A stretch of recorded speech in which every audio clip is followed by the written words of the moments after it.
The topic for today's discussion is that is it fair on part of recruiters to differentiate between freshers, CA, CS, CMA on the basis of number of attempts. So it is a common knowledge that when you clear CA or CS or ICWA and you get a recruitment call from a consultant or an HR, the first thing that they will ask you is that how many attempts have you cleared in? And even in the campus placement form, there is a clear field that asks you that what are the number of attempts that you have taken. Is it not just campus? Even in off campus, so I interact a lot with my wife. She's engaged with this job portal called cajobportal.com. I interact with a lot of other corporates. The HR function. Everyone wants to recruit someone who has cleared CA in the first attempt, both groups. So are the people who have cleared in the second attempt, third attempt, or 4, 5, 6 attempts in any way less technically sound or less capable for a job as compared to the so-called first attempt chartered accountant?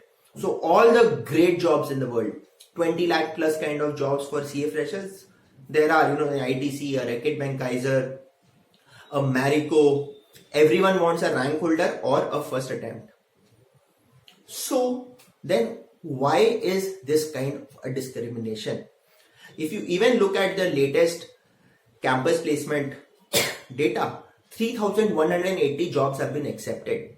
There were 6,646 qualified CAs who were part of this process. So around 45 to 50% people got jobs. And I am sure that a lot of the lucky ones who got jobs through the campus placement process were people who had cleared in 1, 2, 3 kind of an attempts.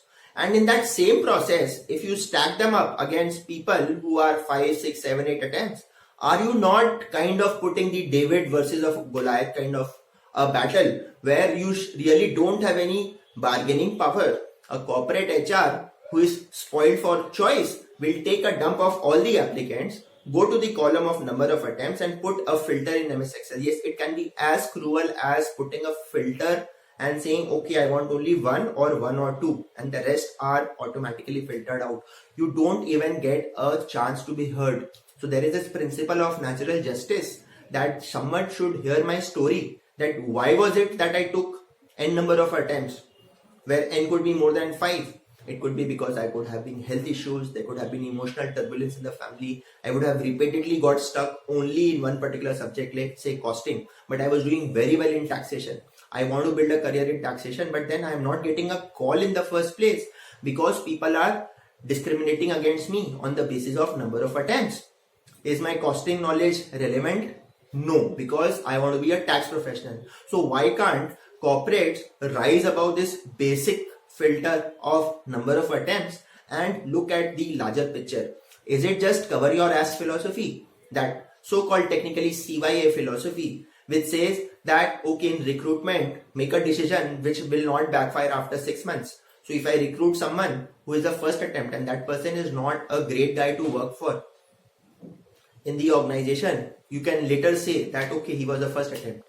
But then if I take a risk on someone who's taken 5 attempts or 6 attempts, people can raise questions that why did you in the first place recruit someone with 5, 6 attempts? We are great paymasters. We are paying 12 lakhs to a fresher. Why would we want to compromise?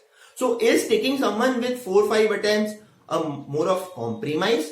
Even 3 attempts, people say that's a major compromise. So I talked to my wife.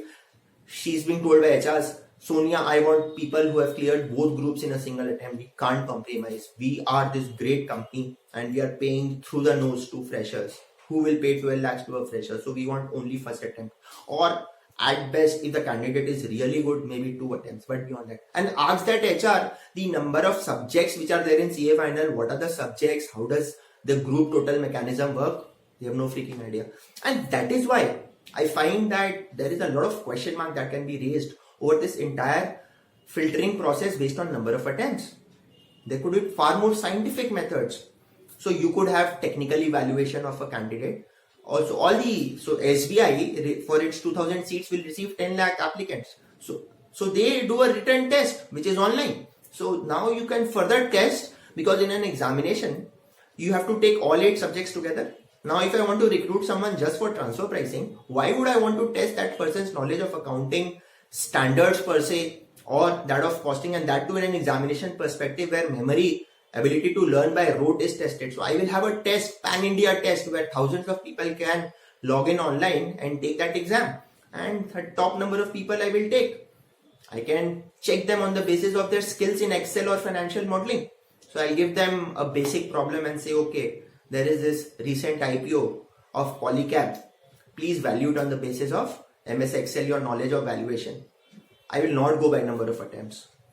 Or, I could have a behavioral assessment. So there are these qualified assessment bodies, internationally renowned ones like SHL and all, which can actually check your leadership capabilities, because in the long run, it is not your technical skill set, it is your ability to manage people and get along with people which matters. So can you actually assess people more scientifically, which gives that principle of natural justice, the right to be heard. It gives credence to that. And you know what? There could be a lot of first attempt people who are just sheer lucky, and you might look at the world around you and see so many people who might have skipped 2 chapters in an auditing but still have scraped through with 45, 50, and because they were good in other subjects, they managed to clear it in first attempt. So are those people really that kind of person who can be leadership material in your organization? I am not very sure. And then if you look at the world around, look at the other exams, CAT, UPSC, IIT, medical, everyone appears for as many number of attempts as is permitted by the system. So in UPSC, a lot of toppers will be people who have cleared in the 4th attempt. Now, are those people discriminated against the way they are done in the CSCS, ICWS space? No, they are not. So the process onwards is that, okay, if you got this percentile 99.5 in CAT, we will not ask you whether it is first attempt or in 4th attempt. The way forward is very clear, as transparent as and as equitable as someone in the first attempt. So friends, it's time for us to think back and make a representation wherever we can that discriminating against freshers on the basis of number of attempts violates in many ways the principles of natural justice. We are in an overpopulated country, so you can take a simple alibi that there is no time for interview.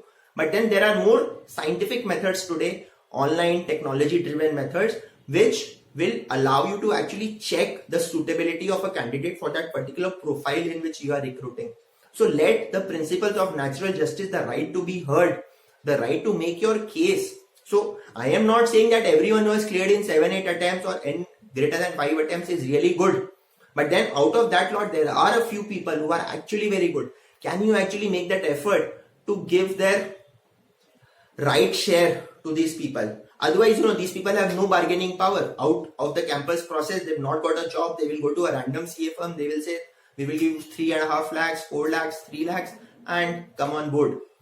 So then that will be massive discrimination. Friends, I think we should all raise a voice against this. I mean, since there have been such wonderful campus placement numbers this time, 3,180 jobs out of the 6,646, can we actually ensure that there is 100% campus placement? And people are not, distinguished on the basis of number of attempts only. So that's my limited submission. What is your view on this? Please put it in the comment section below. Please share this video with your near and dear ones. If you've not subscribed, you should. Press the bell button and like the video. And whatever content you want, I will always be keeping my Sundays ever devoted to this cause of raising the voice of education. Thank you so much. Bye-bye.